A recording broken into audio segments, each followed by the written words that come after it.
Bom dia, sejam todos muito bem-vindos a mais um devocional.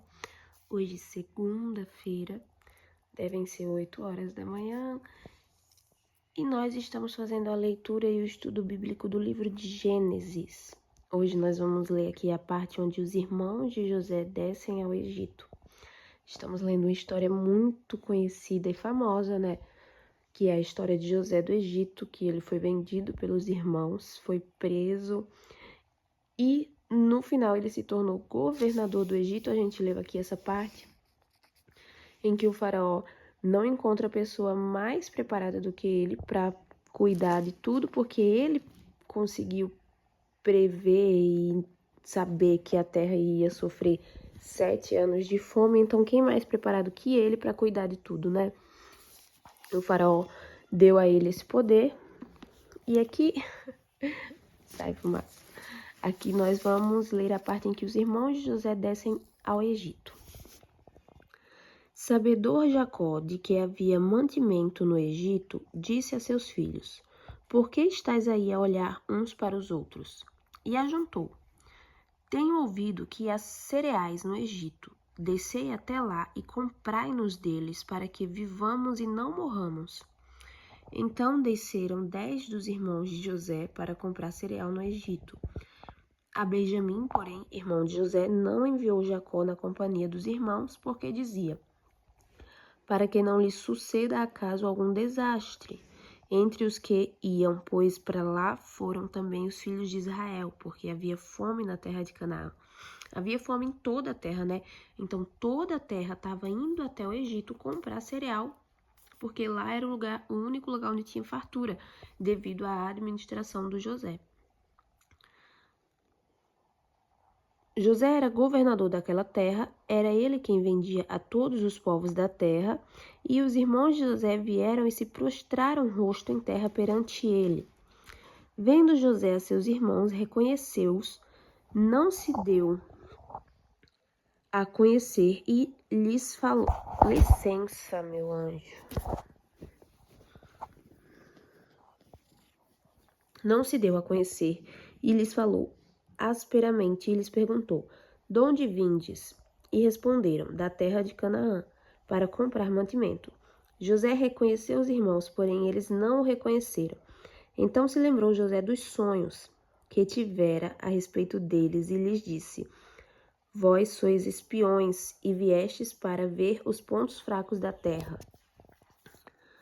Responderam-lhe: Não, senhor meu, mas vieram os teus servos para comprar mantimento. Somos todos filhos de um mesmo homem. Somos homens honestos, os teus servos não são espiões. Ele, porém, lhes respondeu: Nada disso, pelo contrário, viestes para ver os pontos fracos da terra. Eles disseram: Nós, teus servos, somos 12 irmãos, filhos de um homem da terra de Canaã. O mais novo está hoje com nosso pai, o outro já não existe. Então lhes falou José: É como já vos disse, sois espiões. Nisto sereis provados pela vida de Faraó, daqui não saireis sem que primeiro venha o vosso irmão mais novo.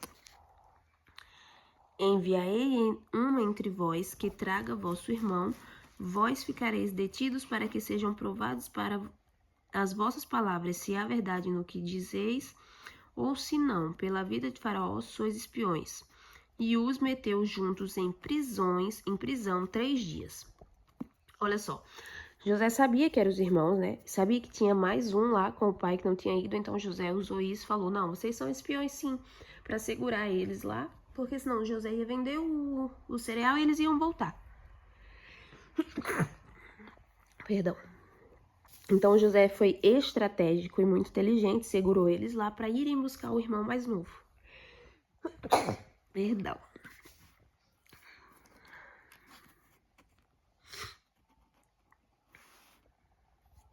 Ao terceiro dia, disse-lhe José: Fazei o seguinte, e vivereis, pois temo a Deus.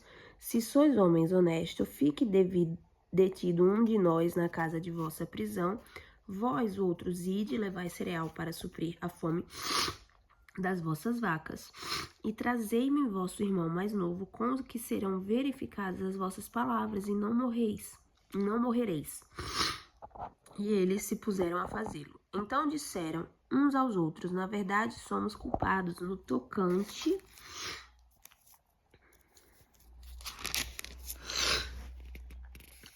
a nosso irmão, pois lhe vimos a angústia da alma quando nos rogava e não lhe acudimos. Por isso nos vem esta ansiedade.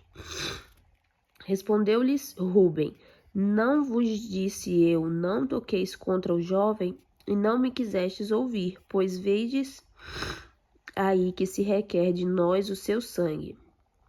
Eles, porém, não sabiam que José os entendia, porque ele falava por intérprete. E retirando-se deles, chorou, depois lhes falou, tomou a Simeão entre eles e o algemou na presença deles. Os irmãos de José regressam ao Egito. Então aqui, ó. Como que tá? Então vamos fazer uma reflexão acerca disso, que é o seguinte. José tinha tido um sonho onde os fechos dos irmãos dele se curvavam diante dos fechos dele. Ele teve esse sonho e contou para os irmãos. Contou para o pai e para a mãe e ninguém gostou, né? Falou, que sonho nada a ver, que loucura. Depois ele sonhou que o sol, a lua e 11 estrelas se curvavam diante dele. E o pai dele também não gostou. O pai dele falou, acaso eu, sua mãe e seus irmãos vamos nos curvar diante de você? Parecia uma coisa absurda, não parecia? Se alguém contasse naquela época que isso ia acontecer, eles iriam acreditar? Não. Então é assim que Deus trabalha. Deus, ele exalta os improváveis.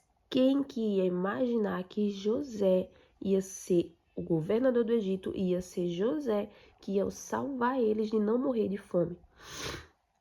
Que José teria a sabedoria de administrar 7 anos de fome. Tipo, 7 anos teve fartura e ele administrou. Normalmente, nós não sabemos lidar com fartura, né? Quando tem fartura, a gente estraga, a gente gasta, a gente...